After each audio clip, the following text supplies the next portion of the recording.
नमस्कार, आप सभी का एक बार फिर से स्वागत है। आज हम डिस्कस करते हैं एक नया टॉपिक। आज का टॉपिक है पीरियड्स में खून का कम आना, मतलब पीरियड्स में कम खून स्त्राव।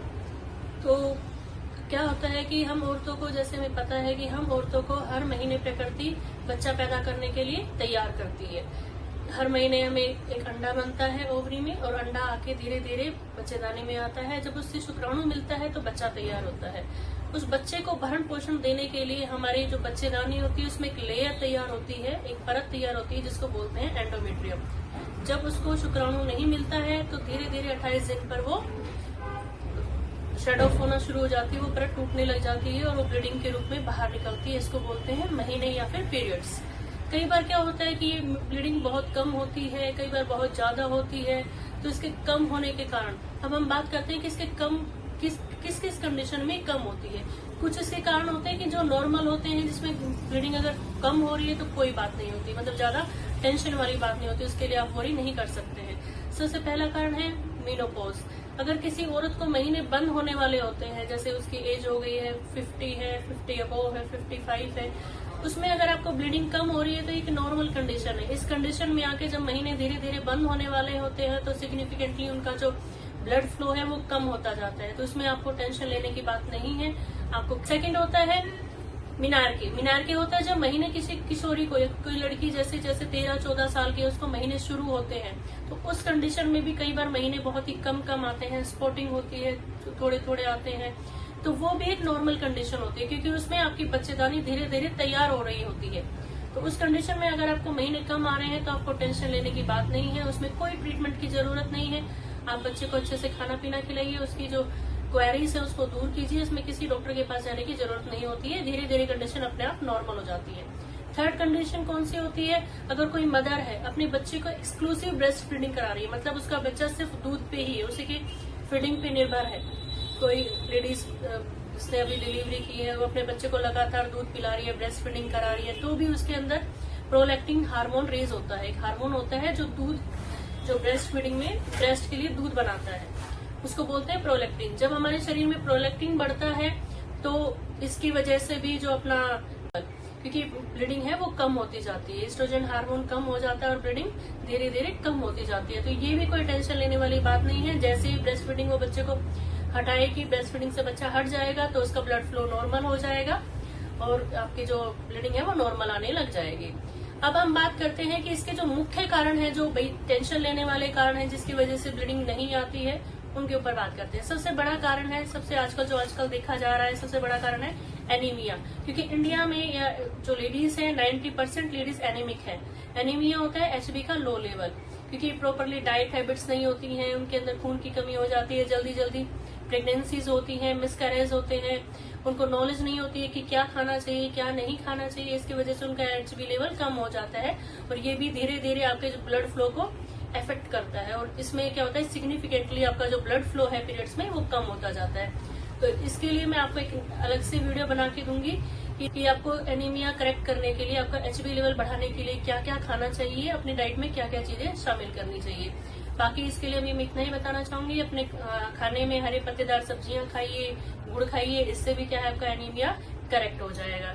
सेकंड है डाइट हैबिट्स। आजकल क्या है कि हम लोग घर के खाने को प्रेफरेंस ना देके जंक फूड की तरफ ज्यादा अग्रसर हो रहे हैं, मतलब जंक फूड को ज्यादा प्रेफरेंस दे रहे हैं। इसकी वजह से भी हमारे जो हार्मोनल इम्बैलेंस होता है, हमारी डाइट हैबिट्स की वजह से ओबेसिटी बढ़ जाती है। ओबेसिटी और जंक फूड की वजह से भी हमारे जो ब्लड फ्लो है वो अफेक्टेड होता है। थर्ड है कि हार्मोनल इम्बैलेंस। कई बार किसी पेशेंट को थायराइड की शिकायत है या फिर कोई टेंशन ले रहा है पेशेंट, तो थायराइड की वजह से भी हमारे जो ब्लड फ्लो है वो काफी अफेक्टेड होता है। फोर्थ हम बात करना चाहेंगे स्ट्रेस। आजकल सभी लोग स्ट्रेस से जूझ रहे हैं, किसी को किसी चीज की स्ट्रेस है, कोई मेंटल स्ट्रेस आप ले रहे हो, स्ट्रेस की वजह से भी जो आपका हार्मोन लेवल है वो अफेक्टेड होता है और उसकी वजह से भी जो आपका पीरियड ब्लड है वो कम आता है। कई केसेस में हमने देखा है कि स्ट्रेस की वजह से धीरे धीरे ब्लड फ्लो आना बिल्कुल बंद भी हो जाता है। इसलिए मेडिटेशन वगैरह कीजिए, योगा कीजिए, एक्सरसाइज कीजिए और आपका ब्लड फ्लो मेंटेन हो जाएगा।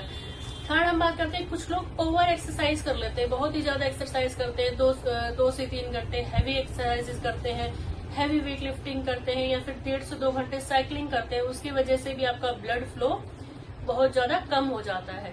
तो इसलिए हर चीज को एक लिमिट में, एक सही स्तर पर करना चाहिए, जिससे आपकी हेल्थ प्रभावित नहीं होगी और आपका ब्लड फ्लो नॉर्मल बना रहेगा।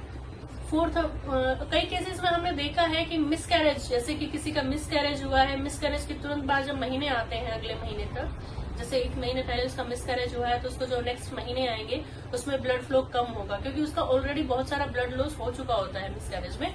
इस वजह से भी अगर ब्लड फ्लो आपका कम आ रहा है तो धीरे धीरे जैसे जैसे आप अच्छे से डाइट लेना शुरू करेंगे, हाई फ्लूइड डाइट लेंगे, अच्छे से फल खाएंगे, सब्जियां खाएंगे, तो आपका ब्लड फ्लो नॉर्मल हो जाएगा। और एक बात हम करना चाहेंगे कि ओरल कॉन्ट्रासेप्टिव, कई लोग ओरल कॉन्ट्रासेप्टिव करते हैं, गर्भ निरोधक गोलियां खाते हैं, उसकी वजह से भी आपके हार्मोनल लेवल इम्बैलेंस हो जाता है और उसकी वजह से भी आपका ब्लड फ्लो कम होता है। अब हम बात करना चाहेंगे ओबेसिटी और माल न्यूट्रिशन, मतलब कोई पेशेंट जिसका वेट नॉर्मल से बहुत ज्यादा है, या फिर किसी पेशेंट, किसी क्लाइंट का या किसी लेडीज का जो वेट है वो नॉर्मल से बहुत कम है, तो उस कंडीशन में भी ब्लड फ्लो कम आता है। अब मैं आपको कुछ टिप्स देना चाहूंगी कि आपको क्या क्या टिप्स फॉलो करके अपने ब्लड लेवल को नॉर्मल मेंटेन कर सकते हैं। सबसे पहले आपको ज्यादा से ज्यादा पानी पीना चाहिए। पानी आप प्रॉपरली पियेंगे तो आपके टॉक्सिन शरीर से बाहर निकल जाएंगे और आपके जो ब्लड फ्लो है वो नॉर्मल मेंटेन हो जाएगा। सेकेंड है आपको पपीता आपको अपने खाने में शामिल करना चाहिए। जैसे आपको महीने आने वाले होते हैं उसमें उससे 7 से 8 दिन पहले आपको कच्चा पपीता सब्जी के रूप में अपने खाने में शामिल करना चाहिए। और आपको पपीता क्यों खाना चाहिए? क्योंकि पपीते में पेपिन और लैटेक्स नाम का एक पदार्थ होता है। पेपिन और लैटेक्स हमारे महीने आने के लिए काफी हेल्पफुल होता है, उस ब्लड फ्लो को रेज कर देता है। थर्ड सबसे इम्पोर्टेंट है अदरक की चाय।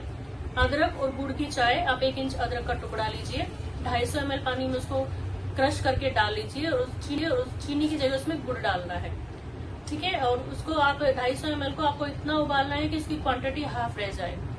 तो इसको महीने आने से 1 दिन पहले, जब आपको डेट आने वाली होती है, जो आपका डेट का टाइम होता है उसके 1 दिन पहले आप लीजिए। और जो आपका 250 ml का आपने जो काढ़ा बनाया है, चाय बनाई है, उसको 3 भागों में डिवाइड कर लीजिए।